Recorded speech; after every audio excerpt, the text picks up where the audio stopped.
शायद जिनके घर बचे हो आपसे ज्यादा गुनहगार हैं।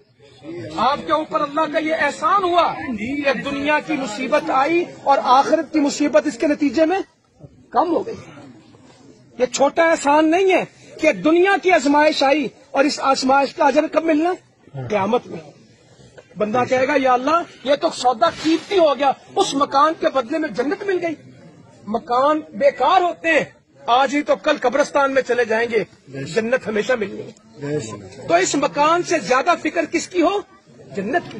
तो तौबा करनी, अल्लाह से दोस्ती करनी, अल्लाह की नाफरमानी छोड़नी, ये हम पे फर्ज है। मेरे भाइयों, बुजुर्गों, मेरी बहनों, अगर हमने ये काम ना किया, ये राशन 10 दिन चलेगा कि 5 दिन? इतना ही चलेगा ना, ये कोई 2 साल तो नहीं चलना। जब ये नहीं मिला था तब भी रिस्क मिला था, जब ये खत्म हो जाएगा फिर भी राजी करना ताला। सुभान अल्लाह। इसमें कुछ नहीं है।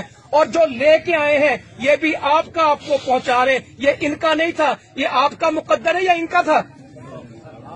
ये जिसके सामने पड़ा ये उसका मुकद्दर था, ये इनका था नहीं। ये आपको पहुंचा रहे हैं, देने वाला कौन है? अल्लाह ताला। ये नहीं देते। नबी करीम सल्लल्लाहु अलैहि वसल्लम फरमाते हैं अल्लाह ताला अता करता है, मैं तकसीम करता हूँ। ये नहीं कहा कि मैं अता करता हूँ, कहा मैं क्या करता हूँ? ये तकसीम करने वाले हैं, ये देने वाले नहीं है। देने वाला कौन है? अल्लाह है। उसी पे तवक्कल करेंगे तो ये जमात आपके पास आती है। मुझे अपने बारे में भी फिक्र होनी चाहिए, आपके बारे में, आपके बच्चों के बारे में। दुनिया